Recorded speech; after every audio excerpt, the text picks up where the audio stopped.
Hello everyone, मैं हूं सायन और आप सभी लोगों का स्वागत है फिजिक्स विद सायन के एक नए वीडियो में।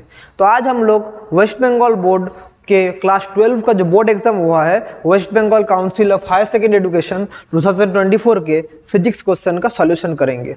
तो सॉल्यूशन करने से पहले अगर मैं पेपर का रिव्यू करूं आप लोगों को, तो पेपर का रिव्यू मैं बोलूँगा आप बहुत सारे बच्चों के लिए पेपर बहुत हार्ड था, बहुत सारे बच्चों के लिए पेपर थोड़ा मीडियम लेवल था। तो मैं ओवरऑल पेपर का लेवल बोलूँगा हार्ड टू मॉडरेट लेवल था, एकदम ईजी लेवल नहीं था। इस बार का फिजिक्स पेपर थोड़ा मॉडरेट टू हार्ड लेवल था। हार्ड मतलब पूरा अल्टीमेट हार्ड नहीं था, लेकिन थोड़ा मॉडरेट टू हार्ड लेवल था।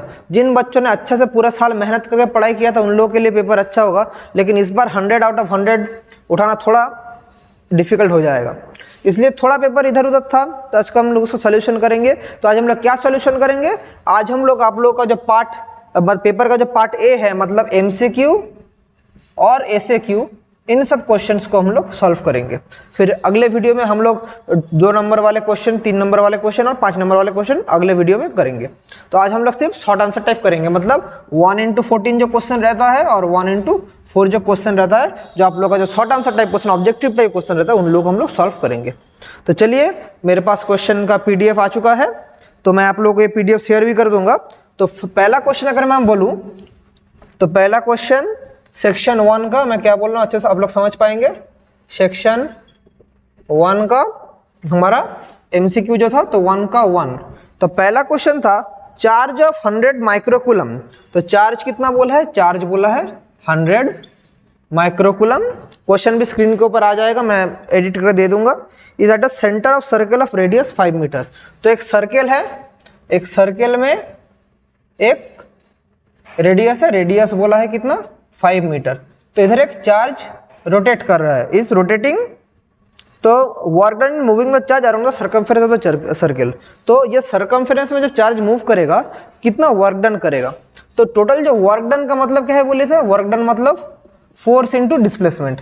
तो इधर जब पूरा एकदम एक पॉइंट से पूरा सर्कमफेरेंस होगा तो डिस्प्लेसमेंट कितना हो जाएगा, 0। तो वर्क डन हमारा हो जाएगा 0, क्योंकि work done in a complete circle is 0। तो मैं इधर क्या देख पा रहा हूं, मेरा कौन सा ऑप्शन करेक्ट होगा, ऑप्शन डी। तो correct option is option D. तो आंसर होगा वर्क डन इक्वल्स टू 0। मैं सेकंड क्वेश्चन का अगर बात बोलूं 1 का 2, तो सेकंड क्वेश्चन दिया है capacity of a condenser is 2 × 10⁻⁶ farad. तो 2 × 10⁻⁶ बोल दिया है, ये कैपेसिटेंस है फैराड का। और इस पोटेंशियल बोला है कितना 200 वोल्ट पोटेंशियल बोल के रखा है। तो energy released on discharging it fully. तो इसको जब डिस्चार्ज करेंगे, एक कैपेसिटर है, कैपेसिटर को पूरा डिस्चार्ज करेंगे में कितना एनर्जी रिलीज होगा। तो अगर मैं वो बोलूं तो एनर्जी का फॉर्मूला क्या होता है, ½ CV²। तो ½ 2 × 10⁻⁶ V² मतलब 200 × 200, एज सिंपल एज। तो 2 कैंसिल, तो 4। सो 4 इंटू, देखिए 2 2 0, तो 10 टू द पावर कितना आएगा, -6 से +4, तो -2। सो कितना होगा 0.00 या 0.04 जूल। ये ऑप्शन क्या है, ऑप्शन बी 0.04 जूल। तो हमारा एनर्जी कितना हो गया 0.04 जूल, ये है ऑप्शन बी। तो पहला का आंसर हो गया डी, दूसरा का आंसर हो गया बी। अभी मैं अगर थर्ड क्वेश्चन का बात बोलूं तो देखिए क्वेश्चन का लेवल मैं जो बोल रहा हूँ हार्ड टू मॉडरेट इसलिए था क्योंकि उतना भी एकदम हार्ड लेवल का क्वेश्चन नहीं था। आप लोग अगर मन लगा के थोड़ा पढ़ते तो हो जाता। तो अभी जो बच्चों का हो चुका है एग्जाम उन लोगों के लिए तो आई एम सॉरी, जो लोग 2025 में देंगे उन लोगों के लिए एक सीख आज मैं दे रहा हूँ कि अच्छे से पूरा साल मेहनत से पढ़िए, कि कौन से साल कैसे लेवल का क्वेश्चन आएगा मुझे भी नहीं पता, आपको भी नहीं पता, और दूसरे किसी टीचर को भी नहीं पता। ये आपके ऊपर है, आप कितना मेहनत करेंगे। अभी 1 का 3 क्या है, the temper resistance of a bulb of filament is 100 ohm at the temperature 100 degree Celsius.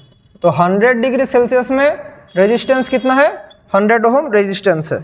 और इसका टेम्परेचर कोएफिशिएंट बोल दिया है, टेम्परेचर कोएफिशिएंट 0.005 पर डिग्री सेल्सियस ये बोल के रखा है। तो रेजिस्टेंस 200 ओम कब होगा, तो इसका रेजिस्टेंस 200 ओम कितने टेम्परेचर में होगा, ये क्वेश्चन है। तो हमें फॉर्मूला पता है टेम्परेचर कोएफिशिएंट का साथ रेजिस्टेंस का रिलेशन हमें क्या पता है, RT = R0 1 + αT। जहां पर RT है उस टेम्परेचर में रेजिस्टेंस, R0 है रेजिस्टेंस है 0 डिग्री सेल्सियस, अल्फा है रेजिस्टेंस कोएफिशिएंट, T है टेम्परेचर। तो केस 1 में क्या दिया है, केस 1 यानी जब रेजिस्टेंस हमारा 100 ओम था तब R0 1 प्लस अल्फा का जगह क्या लिखेंगे 0.005, टी का जगह क्या लिखेंगे, टी का जगह लिख देंगे हम टेम्परेचर कितना था 100 डिग्री सेल्सियस, सो 100, तो क्या हो जाएगा देखिए R0 1 plus 0.5 that is 1.5 R0। तो यहाँ पर हमारे पास इक्वेशन आ गया R0, या मैं इधर मैं लिख दे रहा हूँ 100 equals to 1.5 R0, this is equation number 1 case 1। अगर मैं केस 2 बोलूँ तो क्या होगा, केस 2 जब मेरा रेजिस्टेंस क्या होगा 200 ओम, तो 200 equals to R0 1 plus alpha T, हमें ये टेम्परेचर निकालना है। तो अल्फा का वैल्यू तो हमें पता है, अल्फा का वैल्यू क्या पता है 0.005।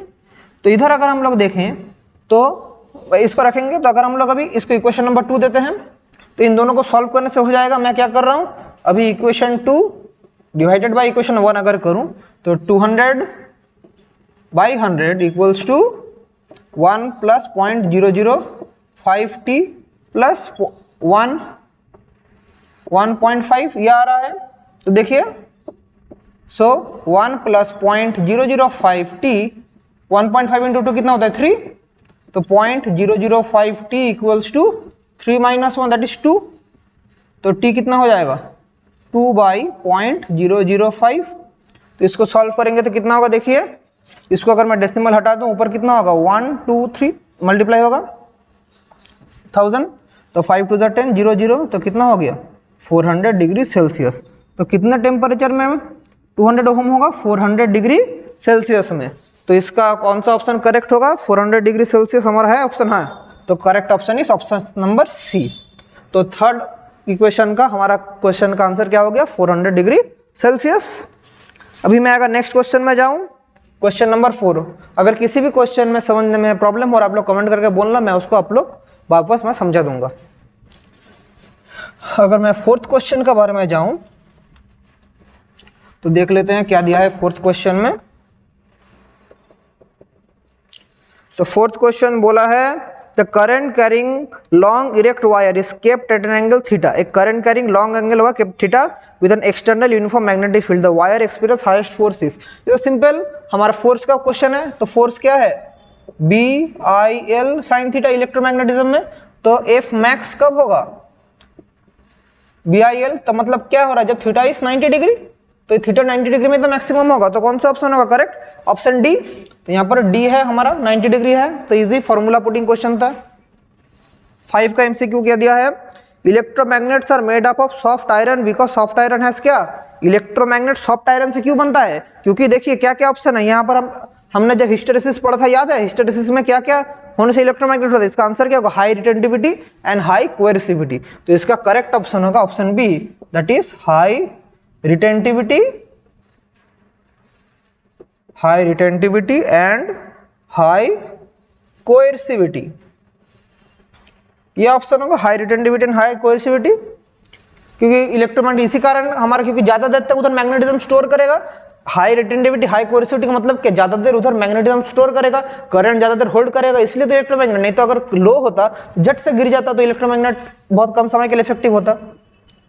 तो 6 का MCQ देख लेते हैं क्या दिया है, magnet is taken towards the induced EMF depends on, तो देखिए magnet is taken towards a coil the induced EMF depends on, ये ऑप्शन ए और ऑप्शन बी दोनों ही करेक्ट होगा। तो काउंसिल इस बार क्या करता है नहीं पता, number of turns of the coil के ऊपर भी डिपेंड करता है, स्पीड ऑफ द मैग्नेट के ऊपर ही डिपेंड करता है।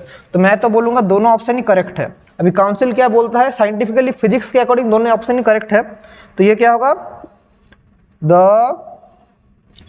Number of turns in the coil, इसके साथ तो ये तो करेक्ट होगा ही, क्योंकि आपने किसमें पढ़ा था फैराडेस लॉ में भी उधर था, उसका लेंस लॉ के उधर भी पढ़े थे आप लोग, जब ला रहा था एक मैग्नेट को जब एक कॉइल में एक magnet north pole south pole को ला रहा था इस तरफ, तो एंटी क्लॉकवाइज फ्लो होना शुरू हो रहा था ना करंट, कॉइल मैंने पढ़ाया था जब मैंने इलेक्ट्रोमैग्नेटिक इंडक्शन पढ़ाया था, मेरा ऑलरेडी लेक्चर्स में अवेलेबल है, उधर मैंने इस चीज़ को बोला था। तो number of turns in the coil और किसके ऊपर डिपेंड करता है, the speed of the magnet के ऊपर, the speed of the magnet, तो स्पीड ऑफ द मैग्नेट के ऊपर भी डिपेंड करता है। ठीक है, तो ये है 6। इसके बाद देखिए कौन सा क्वेश्चन है, क्वेश्चन नंबर 7, तो देख लेते हैं तो question number 7,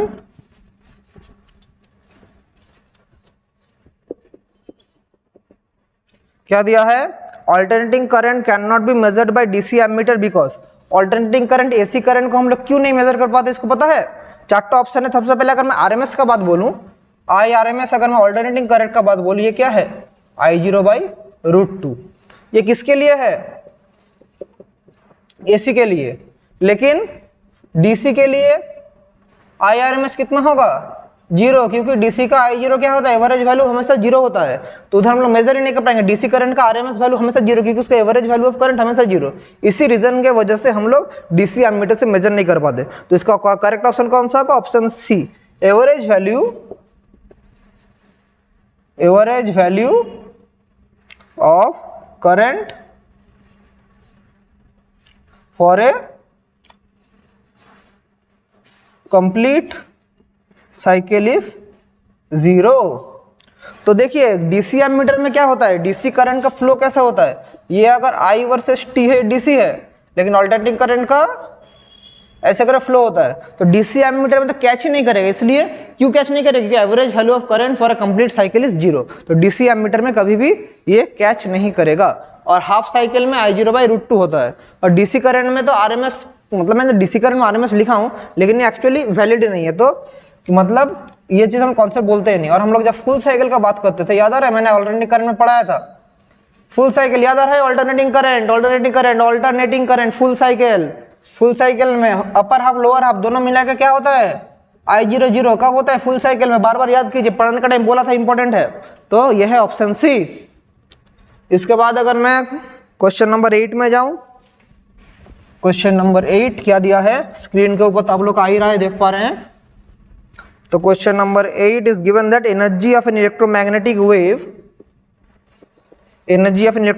wave distributed along it's electric and magnetic fields in the ratio.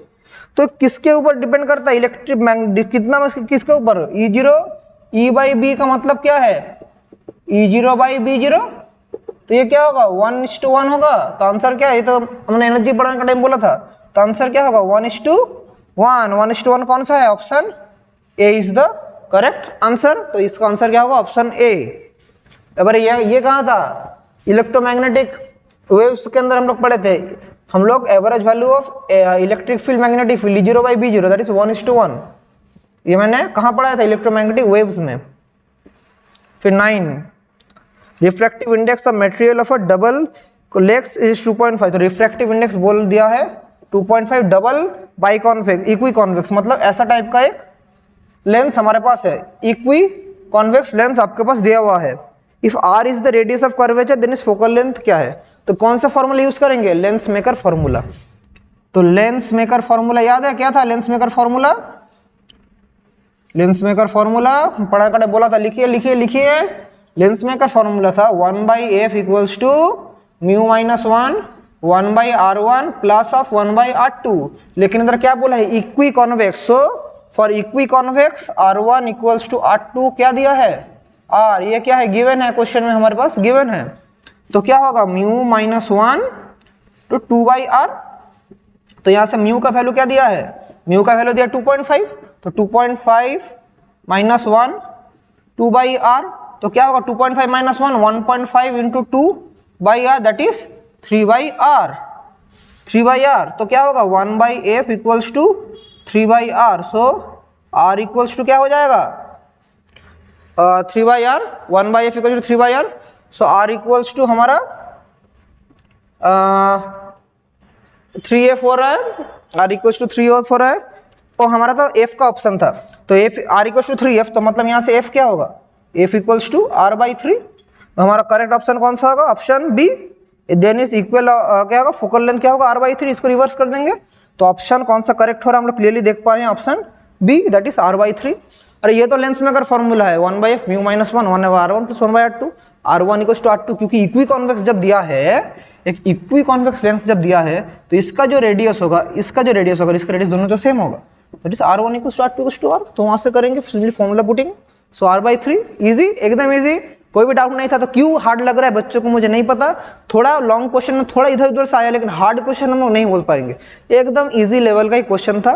थोड़ा इधर उधर तो आएगा, नहीं तो आप लोग HS एग्जाम क्यों दे रहे हैं। तो देख पा रही है ये है r/3। अभी अगर मैं 10 का क्वेश्चन का बात बोलूं तो देख लेते हैं। सो 10 नंबर वाला MCQ क्या होगा, Young's double slit experiment if a thin glass plate is placed in the path of an interfering being.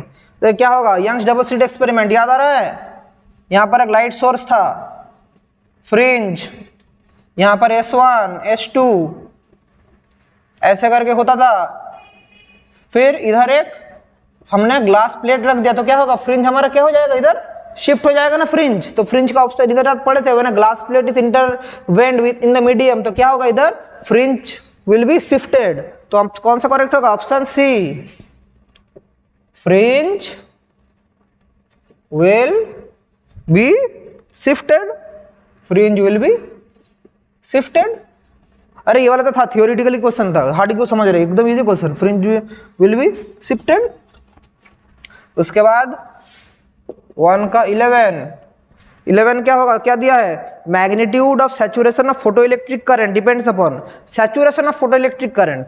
हमने फोटोइलेक्ट्रिक करंट में क्या पढ़ा था, ऐसा एक अरेंजमेंट था, यहाँ से लाइट आके लगता है, यहाँ पर आप लोग ऐसे कनेक्ट करके रखते थे, याद आ रहा है। फिर ऐसे जब लाइट आता है तो यहाँ से क्या होता है, इलेक्ट्रॉन रिलीज होना शुरू हो जाता है, फोटोइलेक्ट्रिक इफेक्ट, याद आ रहा है, कुछ याद आ रहा है। तो क्वेश्चन क्या था, अच्छे से देखिए, फिर से पढ़ रहा हूँ, the magnitude of saturation of photoelectric current. तो किसके ऊपर डिपेंड करेगा, किसके ऊपर सैचुरेशन मतलब इलेक्ट्रॉन किसके ऊपर डिपेंड करेगा, तो इधर ऑप्शन क्या होगा, ऑप्शन होगा इंटेंसिटी ऑफ लाइट। तो एक तो आप लोग बोलेंगे थ्रेशोल्ड फ्रीक्वेंसी से ज्यादा होगा तो हम लोग इलेक्ट्रॉन रिलीज होगा, ठीक है, लेकिन कितना सैचुरेशन होगा किसके ऊपर डिपेंड करेगा, that is intensity of light. तो इसका ऑप्शन होगा ऑप्शन D, दैट इज, क्योंकि सैचुरेशन डिपेंड करता है इंटेंसिटी ऑफ लाइट के ऊपर। 1 का 12 क्या है, relation between angular momentum and radius of the electron revolving in a Bohr orbit. तो इलेक्ट्रॉन के साथ रेडियस का कैसे रिलेशन है, तो हमें क्या पता है, L = mv/n/r/n, ये हमें पता है। लेकिन अगर हम लोग जाएंगे v के साथ n का क्या रिलेशन है और r के साथ n का क्या रिलेशन है, तो r हम लोग जानते हैं कि r का वैल्यू क्या पता है, Z²/n²। हम लोग वहां से एक चीज करते थे, हम लोग 1.5 Z²/n²। तो हम लोग लिख सकते हैं, एक चीज मैं क्या बोल रहा हूँ देखिए, Vn प्रोपोर्शनल टू 1/n और Rn प्रोपोर्शनल टू n² होता है, ये हमें पता है। ये कहाँ से, बोर का थ्योरी से हम लोग को पता है। तो अगर मैं लिखूं तो L proportional to Vn Rn होता है, तो Vn का जगह क्या लिखेंगे 1/n, Rn का जगह क्या लिखेंगे n²। तो अल्टीमेटली क्या है, L प्रोपोर्शनल टू n। अभी n का मतलब क्या है, √Rn। तो मैं लिख सकता हूँ कि L proportional to n and Rn proportional to n²। तो मैं क्या लिख सकता हूँ, L प्रोपोर्शनल टू Rn⁻½ या L प्रोपोर्शनल टू R⁻²। लेकिन ये क्वेश्चन का ऑप्शन मैं देख रहा हूँ इधर आप लोगों के पास दिया नहीं है, R⁻½ नहीं है। तो ये ऑप्शन, चारों ऑप्शन रॉन्ग दिया है, आंसर होगा नन ऑफ द अबव या ये वाला होगा। तो इसको शायद काउंसिल सभी स्टूडेंट्स को नंबर देगा। तो क्वेश्चन नंबर 12 MCQ में गलत है, इसको आप लोग नोट डाउन करना। काउंसिल में अगर आप लोग के पास कोई रिव्यू है या आप लोग ट्विटर में भी ट्वीट कर सकते हैं, या आप लोग इसको किसी काउंसिल ऑफिस में जाके इसके बारे में कंप्लेंट भी कर सकते हैं। आई होप सो इसको काउंसिल जब करेक्शन करने के लिए टीचर्स के पास भेजेगा, इस क्वेश्चन को बोलेगा मार्क्स टू ऑल, ये कर देगा मुझे लगता है। तो ये R⁻½ है। अभी क्वेश्चन नंबर 13 देख लेते हैं। क्वेश्चन नंबर 13, सो 1 का 13 क्या क्वेश्चन दिया है, logic gate for which output is high when the least one is input. तो output is high when at least one input is low. तो ये क्या कब होता है, देखिए क्या बोलने का कोशिश कर रहा है। अगर मैं पहले ट्रूथ टेबल को लिखूं, A B इधर Y लिख रहा हूं, क्या ट्रूथ टेबल बोला है, तो क्या क्या हो सकता है 0 0 1 1 0 1 0 1। तो क्या बोला है, जब एक भी लो है एटलीस्ट वन, तो ये हाई होगा, तो हाई होगा, हाई होगा, लो होगा। तो ये कब पॉसिबल, ये मैं ट्रूथ टेबल होगा, मैं कौन सा टेबल नहीं लिखा। क्वेश्चन क्या, मैं फिर से पढ़ रहा हूं, the logic gate for which output is high when at least one input is low. तो ये कंडीशन है, output is high when at least one input is low. तो लो लो हाई, एक लो है हाई, एक लो है हाई, दोनों हाई है तो लो। ये कब पॉसिबल है, ये देखिए, इस अगर मैं A.B करूं, A.B करने से तो 0 0 0 होता, उसका ऊपर अगर बार दे दूं तब पॉसिबल है। तो ये कौन सा गेट हुआ, देखिए याद आ रहा है ये कौन सा गेट, तो ए बी, ये क्या हो गया ए डॉट बी, अगर मैं इधर एक कर दूं तो ये क्या हो जाएगा ए डॉट बी बार, तो ये क्या गेट हो गया, एक नैंड गेट। तो आंसर क्या होता है, एक नैंड गेट। तो देखिए कौन सा ऑप्शन है NAND gate, option number A. तो 13 का एमसीक्यू का आंसर होगा, मतलब 13 का आंसर होगा ए। ठीक है, अब मैं अगर 14 के बारे में बोलूं तो 14 का क्या होगा देख लीजिए। तो 14 का the process in which the amplitude of the carrier wave is made proportional to the instantaneous amplitude of the signal wave. ये तो मैंने जब आप लोगों को कम्युनिकेशन सिस्टम पढ़ा था तो बार बार बोल रहा हूं कि जब भी बढ़ता है क्या होगा एम्पलीट्यूड मॉड्यूलेशन, जिस प्रोसेस में amplitude of the carrier wave is made proportional to the instantaneous amplitude. तो एम्पलीट्यूड कैरियर वेव के साथ जो इंस्टेंटेनियस एम्पलीट्यूड मैंने पढ़ाने का टाइम बोला था बार बार, तो इसका आंसर क्या होगा एम्पलीट्यूड मॉड्यूलेशन। ये क्या होगा एम्पलीट्यूड मॉड्यूलेशन, एम्पलीट्यूड मॉड्यूलेशन। तो इसी के साथ आप लोग का एमसीक्यू पार्ट का एंड होता है। अभी हम लोग सेक्शन 2 में जाएंगे जो 1 into 4 का क्वेश्चन है। आई होप सारे एमसीक्यू आप लोग समझ गए। अगर थोड़ा इधर उधर थोड़ा गलती हो चुका है तो उसको थोड़ा मतलब उतना दिमाग में मत स्टोर कीजिए। तो अभी भी बहुत सारे क्वेश्चन हम लोग उसे देखते हैं। अभी हम लोग करेंगे सेक्शन 2।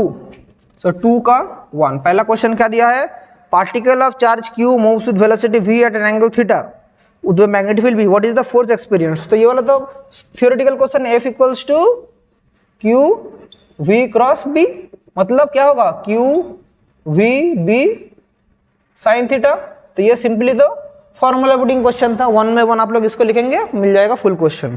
तो नेक्स्ट क्वेश्चन क्या दिया है, what is the unit of magnetic pole strength. Unit of magnetic pole strength, इसके साथ ही और का क्वेश्चन है शायद, unit of magnetic pole strength. तो हमें क्या पता है डाइपोल मोमेंट क्या पता है QM इंटू ए, QM इंटू ए, जहां पर ए क्या है, ए है हमारा एरिया, ये है डाइपोल मोमेंट का फॉर्मूला QM इंटू ए। तो हमारे पास QM क्या हो जाएगा, QM हो जाएगा PM by A, PM by A हो जाएगा एक मिनट QM इंटू नहीं ये क्या होता है ये QM इंटू एल होता है, सॉरी मैं थोड़ा गलती लिख दी QM इंटू एल। तो क्योंकि डाइपोल मोमेंट क्या है मैग्नेटिक पोल स्ट्रेंथ इंटू जो लेंथ जो है, तो QM इंटू, अरे डाइपोल मोमेंट याद नहीं आ रहा है, देखिए अगर डाइपोल मोमेंट कैसे करते हैं, ये टोटल लेंथ अगर एल होता है तो पोल स्ट्रेंथ अगर QM तो QM माइनस और प्लस, ऐसा होने से डाइपोल होता है। Equal and opposite charges separate by small distance, तो उसी को तो हम लोग डाइपोल बोलते हैं, याद आ रहा है। तो QM इंटू एल, तो QM क्या है, इसी को हम लोग पोल स्ट्रेंथ बोलते हैं, याद आ रहा है कि नहीं, देखिए पोल स्ट्रेंथ हम लोग किसे बोलते हैं, इस QM को हम लोग पोल स्ट्रेंथ बोलते हैं। ये क्या PM बाई एल। अभी हमें फिर से डाइपोल मोमेंट का और एक फॉर्मूला क्या पता है, I into A by L, जहां पर ए एरिया है। तो हमारा यूनिट ऑफ QM क्या हो जाएगा, करंट के लिए I के लिए यूनिट का जगह एम्पियर, और एरिया और लेंथ कट होगा से एक तो लेंथ बचेगा, दैट इज एम्पियर मीटर। तो this is the unit of magnetic pole strength, that is ampere metre. ठीक है, तो 2 का 1 का हो गया। 2 का अगर 2 का बात अगर मैं करूं तो 2 का 2 देख लेते हैं क्या दिया है। 2 का 2 दिया है कि why spark produce in the switch of an electric circuit when light is pushed up. तो लाइट जब पुट ऑफ कर देते हैं तो स्पार्क क्यों होता है, क्योंकि एक स्विच में क्या होता है, देखिए एक स्विच है, यहाँ पर पहले स्विच कनेक्टेड है, ऑफ मतलब क्या है, स्विच को मैंने डिस्कनेक्ट कर दिया, तो क्या होता है इधर एक इंड्यूस्ड ईएमएफ स्टोर रहता है। ये इंड्यूस्ड ईएमएफ जब ब्रेक हो जाता है तब एक स्पार्क प्रोड्यूस होता है। तो इसका आंसर क्या होगा, due to the induced EMF, due to induced EMF the spark is produce. को अच्छे से लिख देना, ड्यू टू इंड्यूस्ड ईएमएफ। ये कहां से क्वेश्चन है, ये हमारा इलेक्ट्रोमैग्नेटिक इंडक्शन से क्वेश्चन है। तो इसके बाद देखिए name the shape of the wave front originating from a line source. So line source से क्या वेव फ्रंट होता है, जैसे पॉइंट सोर्स से सर्कुलर होता है, लाइन सोर्स से होता है सिलिंड्रिकल। लाइन सोर्स से जो वेव फ्रंट होता है, लाइन सोर्स से ये होता है हमारा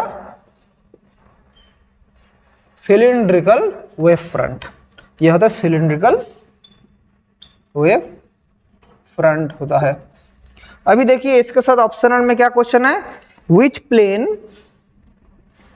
विच plane is defined as the plane of polarization in a plane polarized electromagnetic wave. Which plane is defined as the plane of polarization in a plane polarized electromagnetic wave.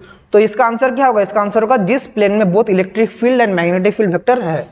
Plane, इसका answer होगा plane containing both electric and magnetic field vectors. अरे अरे अरे confuse क्यों हो रहे हैं? क्या होता था? ऐसे करके एक जाता था, एक ऐसे करके जाता था। एक तो क्या था? इलेक्ट्रिक फील्ड, एक मैग्नेटिक फील्ड। तो यही होगा answer, plane containing both electric and magnetic field. ठीक है, इसके साथ क्या क्वेश्चन है? क्वेश्चन नंबर 4 ट्रांजिस्टर से। सो क्वेश्चन नंबर 4 देख लेते हैं। सो 2 का 4 क्या दिया है? In a transistor base is made very thin with little impurity atoms. Why? क्योंकि हमारा बेस क्यों थिन होता है? क्योंकि हमारा जो एमिटर से इलेक्ट्रॉन ट्रांसफर होगा, इसलिए base is made very thin तो विद लिटिल इम्प्योरिटी। क्योंकि हमारा एस टू क्या? As to supply more and more electrons, as to सप्लाई more electrons to the emitter side। अरे मतलब जब बेस हमारा थिन होगा उसे इमिटर से तो इलेक्ट्रॉन जा पाएगा, तो इसी का ये आंसर है, supply more electrons to the emitter side. इसके बाद हमारे पास अगर नेक्स्ट क्वेश्चन बोलूं, which one you prefer among common base और common emitter transistor as amplifier। तो इसका आंसर होगा कॉमन एमिटर एम्पलीफायर। तो इसका आंसर होगा कॉमन एमिटर ट्रांजिस्टर को हम लोग ज्यादा यूज करेंगे, ट्रांजिस्टर एज एम्पलीफायर। अगर आप लोग को क्वेश्चन है क्यों, व्हाई सर, इसको मैंने यूज क्यों किया? क्योंकि इसका कॉमन बेस एमिटर से ज्यादा एम्पलीफिकेशन फैक्टर है। Cause it has more amplification factor, at is the more amplification factor। समझे क्या हो रहा है? तो इसी के साथ हमारा सेक्शन 1 और सेक्शन 2 कंप्लीट होता है। तो देख पा रहे, मैंने जो इतना क्वेश्चन सॉल्व किया, गुने चुने 1 या 2 क्वेश्चन हार्ड था, बाकी सब क्वेश्चन आप लोग का बुक से है। फॉर्मूला पुटिंग क्वेश्चन तो उतना हार्ड क्वेश्चन नहीं है। फिर भी अगर बच्चों का थोड़ा बहुत इधर उधर क्वेश्चन गलत हो जाता है तो मन उदास मत कीजिए। अभी भी बहुत सारे पेपर आप लोग दे रहे हैं। टोटल आप लोग 6 सब्जेक्ट के ऊपर देते हैं। 6 में आउट ऑफ 5 का आप लोग का नंबर ऐड होगा, एक सब्जेक्ट ऑप्शनल हो जाएगा। तो अगर आप लोग का केमिस्ट्री क्वेश्चन तो मैं देखा हूँ, केमिस्ट्री क्वेश्चन उतना हार्ड आया नहीं था।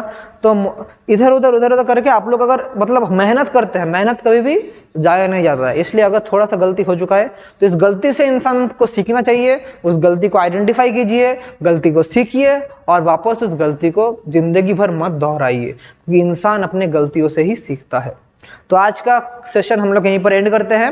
अगले वीडियो में हम लोग देखेंगे कैसे हम लोग और क्वेश्चन को सॉल्व करेंगे। तो सेक्शन 3, सेक्शन 4 और सेक्शन 5 हम लोग अलग अलग वीडियोस में हम लोग एक्सप्लेन करेंगे। तो तब तक के लिए हमारा आप सभी लोगों को गुड बाय। और अगर आज का सेशन अच्छा लगा और आप लोगों को कुछ भी सीख मिला आज के सेशन से, तो चैनल को सब्सक्राइब करके आप लोग मुझसे मेरे साथ जुड़ सकते हैं और मुझे सपोर्ट कर सकते हैं। तो इसी के साथ आप सभी लोगों को थैंक यू और गुड बाय।